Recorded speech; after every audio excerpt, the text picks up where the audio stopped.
This is Decoding TV. I'm David Chen with Siddhant Adlaka. Let's dive into episode 2 of She-Hulk Attorney at Law. The title of this episode is Superhuman Law.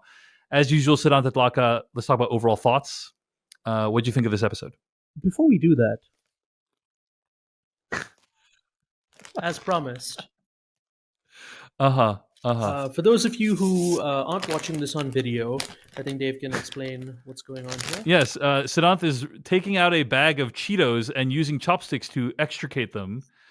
And you're eating he's eating a Cheeto next to the microphone now. He's using chopsticks. Okay, Here's the question, Siddhant. All right, so you've eaten a couple of Cheetos, and you need to take a break. So you must insert the Cheetos back into the bag. Okay, yep. All right, and now put the bag down. All right. So is the way you're putting them in there, you're just kind of just sticking them in there and they stay up of their own volition, like pretty much. So I think like when you start out, the chopsticks aren't going to get lost in the bag just because they're resting like on and in between some of the Cheetos. Let's see. If I make my way through the bag, there's a chance that the chopsticks will eventually, go further down. They might get lost a bit. Yes. But I have to say, first of all, my chopstick game has improved immensely, so I'm thrilled with myself. But I feel like as not messy as this is, as much as this is a solution, I feel like it robs you of a fundamental part of the experience, which is getting the Cheeto dust on your hands. And here's a question for you, Siddhant: is what do you do when you get Cheeto dust on your hands? Do you lick it off? Lick it off? I usually end up washing it. To be honest, eventually, yeah. You don't just like lick it off and leave it there. But like, I go straight to the washing because I'm just like, I don't want to. I don't know where my fingers have been. I don't want to wash your hands before you eat. But I don't necessarily do that for something like Cheetos. Okay, look, here's the thing. I expect my snacks to be like low maintenance in terms of how much cleanliness is involved. Look, I'm Indian. Like, we eat a lot of food with our hands. So it's kind of expected that you wash your hands before you eat, right? And so it's a thing. Like for me, eating Cheetos is no different from eating like most other like Indian meals. So I think at the end of the day, you are mildly approving of She-Hulk's way of eating Cheetos using. Yeah, it's a novelty, whatever. Like it was fun for the 2 Cheetos that I ate just now, but I can't really see myself doing it long term. Wow, then it was fun for an extremely short period of time. Then it sounds like it had a great moment in the sun, aka 10 seconds. Yeah, and now we're back to. I made sure to order Chinese food last night, so I had an extra pair of chopsticks lying around as well. Wow, that's commitment to this really podcast. dedicated to this bit. Thank you for that experiment. We really appreciate that, Siddhant. So, overall thoughts on this episode of She-Hulk Attorney at Law? Well, sort of the opposite of the Incredible Hulk in that I liked it more as it went on. I liked it more as we got into Emil Blonsky. Wasn't in love with like the first half or so of the episode. But I thought overall it was fine. Like it wasn't, an episode that I disliked. It still feels like the show is laying the groundwork for what it's actually about. And I think finally next week we're going to get a sense of like, oh, okay, this is the real story of She-Hulk. So now I'm kind of waiting. All right, let's get started. But I like where this episode goes in its second half. Yeah, I thought it was perfectly enjoyable. Some very nice moments in it. And I was reading Miles McNutt's Episodic Medium newsletter, which is an excellent television newsletter. And he was saying that originally all that Bruce Banner stuff in Mexico, like all the scenes with Bruce in Mexico, were originally in episode 8. And they got moved to episode 1. And if that's the case, you have to imagine that all this stuff that we just saw in this episode was probably in an earlier version of the show part of episode 1. Like you can imagine there is no scene where she turns to the camera and says, okay, you're not going to be able to focus on this until we cover all the origin story stuff, which by the way, now knowing this information that I've just expressed is like a meta commentary on how the show was made, right? Like, yeah. I That guess then my question would be, at what stage was it meant to be later in the show? Did they shoot it and then decide? Or was this like, just as an early initial concept before they'd even written the episodes? Like, what if we do this later? No, maybe we should do it earlier for such and such reason. Yeah, I don't know. I don't know if they had shot it yet, but I know it was either after they had written it or after it was shot. Like that. So it was like a relatively. It wasn't like they were just in the room and kicking it around. Like it was Okay. already like at a stage where I actually think, honestly, what we see has evidence of that kind of tampering because Okay. um, this episode that we're watching, episode 2, really feels like it should have been part of episode 1 because it helps to establish the status quo of the show. So you Hmm. could kind of imagine a world where it opens up with Tatiana Maslany's character, Jennifer Walter, like in the courtroom and just a normal lawyer show. And then she kind of hulks out and then all this stuff happens. And then you get to the Bruce stuff later. Like that would have been pretty interesting. A pretty interesting way to approach it, and I think would have felt less disjointed than what we see Hmm. here. But the advantage of doing it the way they did it is to just hook all those MCU heads early, right? Like you get Bruce Banner early, you get people talking about the show, but then what we're left with is in episode 2. Then we're dealing with all this stuff about like what is the status quo of the show, you know? Yeah. Yeah. Um, and it's impossible for me not to think about that. But yeah, I thought it was solid. And honestly, seeing Emil Blonsky return, I didn't know that he was going to be in the episode prior to me watching the episode. Hmm.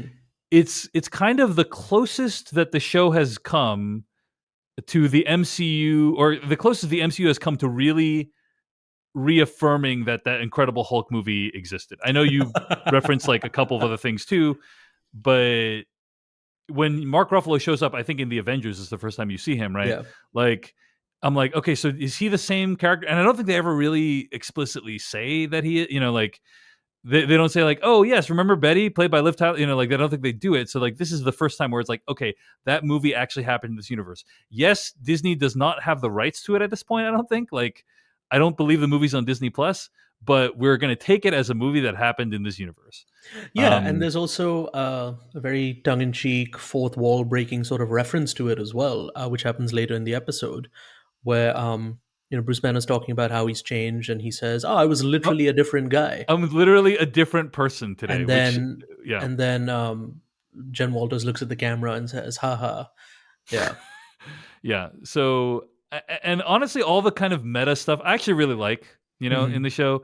It brings it, people have talked about how Walters and Deadpool are like kind of these characters that like address the camera. They're kind of like some of the most high profile canonical characters that address the camera, Hmm. and I'm here for it. I enjoy a good meta trolling of the Marvel Cinematic Universe, even if it comes from Marvel itself. So like I like all that stuff. So anyway, all right. So let's talk about some of the stuff that happens in this episode. Um, some fallout from what happened at the end of the last episode with Hmm. Titania, kind of a superpowered influencer who attacks his courtroom. David, they do confirm this week that you were right last time. It is Titania. Oh, Titania, there you go. Yeah. And there is a news story where it's like it's kind of like a She-Hulk or a Chick Hulk or whatever, and it reminded me of the fact that, but kind of Easter egg, the Incredible Hulk movie. Some gawking interviewee on the news is also how the Hulk got his name in that movie as well. Yeah. So that's how these characters are named. Is like if you are some rando bystander who's appearing on the news, you could end up incidentally naming some of Earth's greatest heroes. I think is really what the take-home message is from this. Yeah, I mean, the same thing happens in like the modern superhero movie that kicked off this wave, which is the original Spider-Man from 2002, where he Mm. wants to go by the Human Spider, but Bruce Campbell It's some says, kind of "The Amazing spider. Spider-Man." It's kind of some kind of Spider-Man. Yeah. Boy, that man sure is super. Nicely done. So She-Hulk as a name becomes widespread, and people are chanting her name by the time she gets to the bar, which is like, okay, well that was fast. Mhm. And then she learns that she has lost her job because the law firm that she's a part of doesn't want to take her, use her in their cases because it's too much of a distraction. And this whole stuff with her like interviewing for other jobs, like I really like this whole idea because it's like she's someone who's trying to live a normal life Mm-hmm. and she has these powers and it's a massive inconvenience. You know, for most people who are superheroes in these shows, they already have either committed their time to the military or they don't really have interesting lives or whatever. But she's like, no, I have a family, I have a job, high powered job, an office, and it would be really inconvenient if people knew you're a superhero, basically, right? So I love that part of it. Yeah. There's also, I think the way they shot one of these bits was really interesting, where it's this kind of montage of her interviewing and being rejected at various jobs, where she's sitting in one spot, but the environment Yeah. around her is changing and the lighting around her is changing too. And I could be wrong about this, but it seems like it's one of the many Marvel things shot against a green screen, but used for a very interesting purpose, because they swap out either the green screen or like the volume or whatever it is, because the background around her is constantly changing, but she is fixed in one place, and as soon as the background changes, the light around her changes as well. And I thought it was a really fun way to like root us in her perspective, while showing us the passage of time as well. It's a great shot. I was wondering if they did it in camera somehow, you know? It seemed to be the case. Yeah, I'm not sure for clothing changes. I got to look at it more closely, but I anyway, think it it was a was the great. same outfit. Yeah, yeah. So yeah, they might have done it in camera, which would have been amazing, by the way. Yeah. Like that's really well done. So anyway, so she continues looking for a job, and she's considering becoming a Swiss village mascot because she's at her lowest of the low. And did you spot some other headlines in that screenshot, I did. There Siddhant? were a couple of Easter eggs in there, on the side of that website, and it seemed like a very clickbaity website. So you never know what's really going on or what isn't. But there was a headline, or a news story that said, "Man fights with metal claws in bar brawl," which, I don't know. Could that be a reference to someone? I can't recall any superheroes who have metal claws. Mm.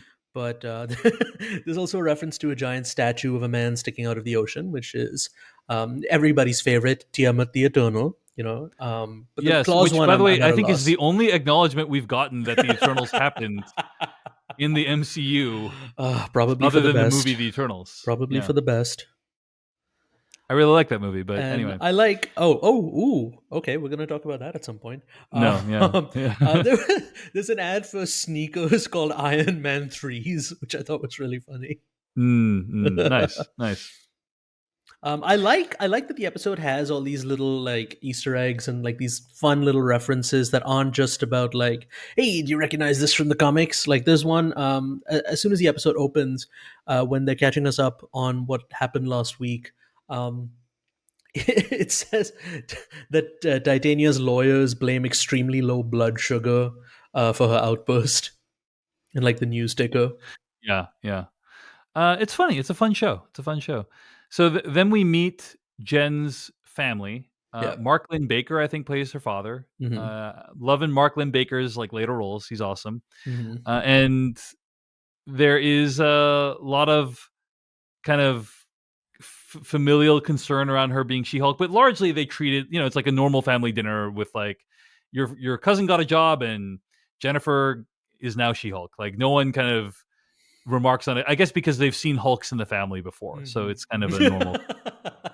And we finally meet Ched. We Yes, still don't know if he's a Walters or a Banner, but we finally meet him.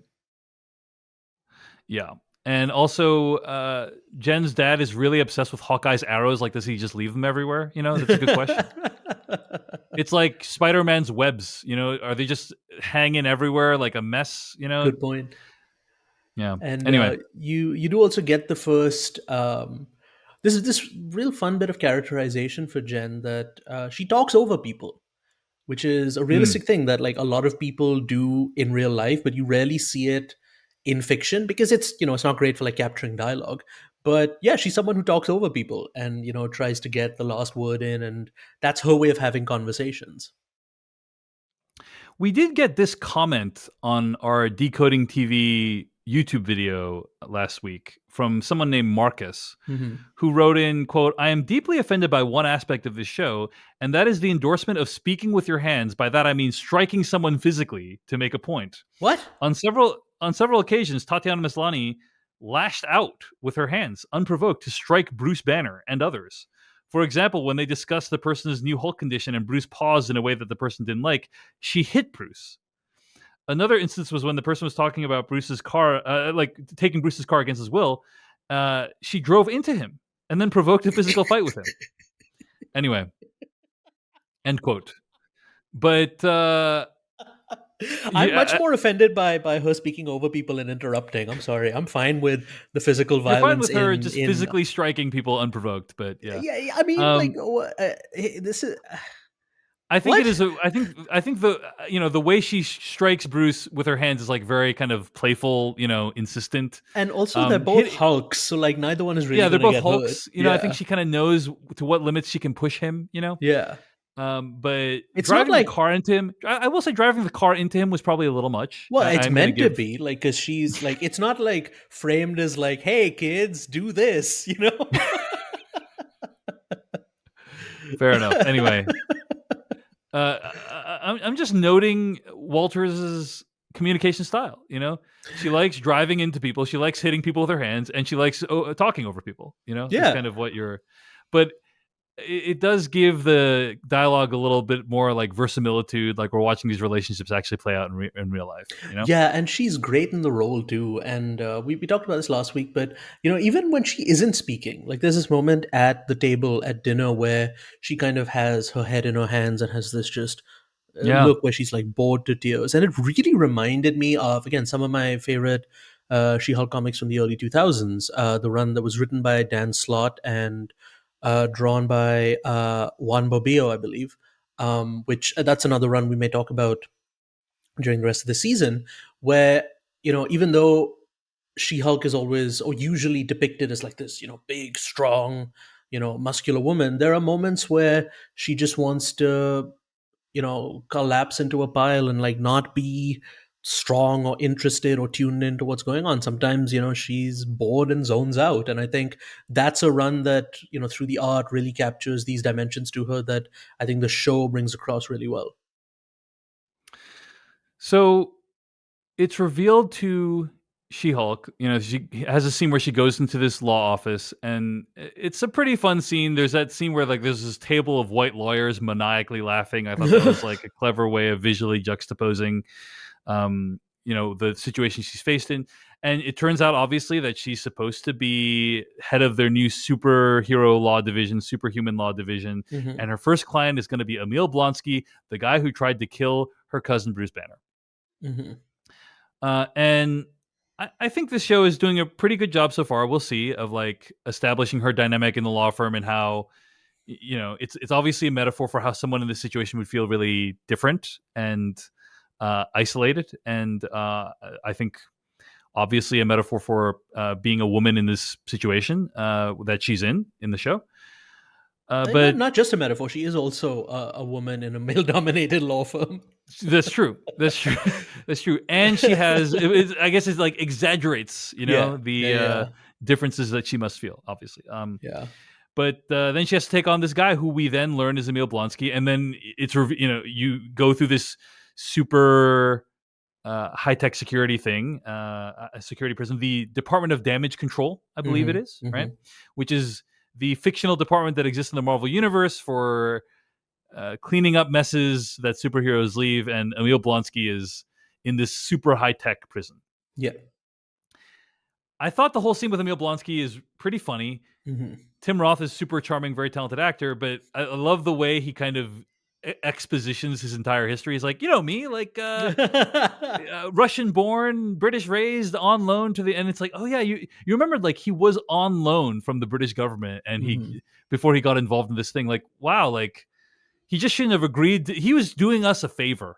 He was doing us a favor, Siddhant, by being on loan. He wasn't even like an American to do this, Who is us? and I'm not this American. What do you speak for yourself, man? and this is how we repay him, by jailing this man and Hmm. injecting him with super serum. Hmm. So Anyway, the whole dialogue scene I thought was very funny. He writes haikus. He has seven soulmates that he Yeah, made through pen pal program. Like just funny details. So, yeah. any thoughts on this whole situation?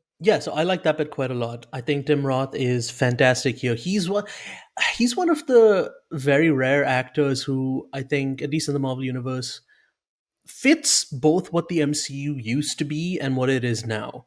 Because, like, obviously a lot of time has passed in between 13, 15, 18 years, whatever it is.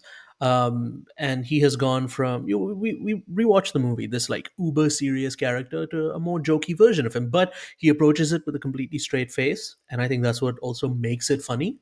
He is playing the same character, giving a very similar performance. In many ways, it reminded me of his role in a movie that's out now, Resurrection, this horror movie with Rebecca Hall, where he's really creepy. Oh my god, he gets under my skin in that movie. But he's doing a similar thing here. He's just saying things that are funnier. So he's still playing a bad guy. I like that this was the first time I've seen ever in Western media someone use namaste as a greeting, which is what it actually is. Over here, for some Mm-hmm. reason, people use it as like a punchline or something like that, or as like a way to like end a speech or a sentence. And I know it's like whatever. That's a whole other thing. But like, it's a greeting. It's like saying hello to someone. So good on you, Emil Blonsky. Culturally sensitive. Um, but sorry, I like this scene a lot. But going back to the previous scene where she's walking through the law office, oh man, like that was rough. I get what's going on a story level, but that was like the first time this episode where the CG, like, it just, what happened there? Like, mm-hmm. it's rougher than usual, and that's already a low bar. And we've talked about, Mm-hmm. like, the reasons why all this is happening, and it's very unfortunate. And the way like VFX artists are treated, but like in this scene in particular, like the result of all that is especially horrendous because she looks two-dimensional. Mm-hmm. Like, she She looks, looks like she's not in the same physical yeah, space as the other characters. she Yeah, looks, you're talking about when she's walking through the office and like talking to the yeah, camera, right? Yeah. yeah, she looks flat. um and it's uncomfortable to watch because there's no way to, if you're mildly tuned in to like what's going on in like the real world of filmmaking, like there's no way to watch something like this and not think about what the people making this must be going through to be Yeah. able to get this in under the wire. So that becomes very uncomfortable. But You have to imagine there's very talented people working on the show yeah, who probably weren't given enough time to work on it, and the product is not great. And then people blame the CG artist, but it's not really their fault, right? yeah. And another thing that like strikes me with all this conversation about like a reason this happens is indecisiveness on the part of the producers, the creators, what have you. And you have this weird disconnect between what Jen Walters' hair looks like and what She Hulk's hair looks like. Like, when she hulks out, does her hair get like chemically straightened? Like, it's so bizarre to look at because she's designed one way and Jen Walters is designed another way. I guess you're supposed to assume that. I don't know. But let's just say, like, I prefer the show when it's Tatiana Maslany in human form Yes. because Yes. it's easier to get a sense of what she's doing when she's emoting, which is to say she is emoting, which is a lot harder for the CG version of her to do.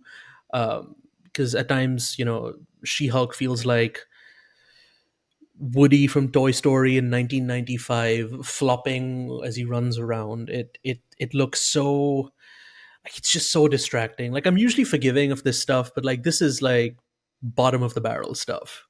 Mm-hmm. Mm-hmm. Um, but Well, coming back to Blonsky, like, yeah, a real living, breathing human being, Emil Blonsky. He's great.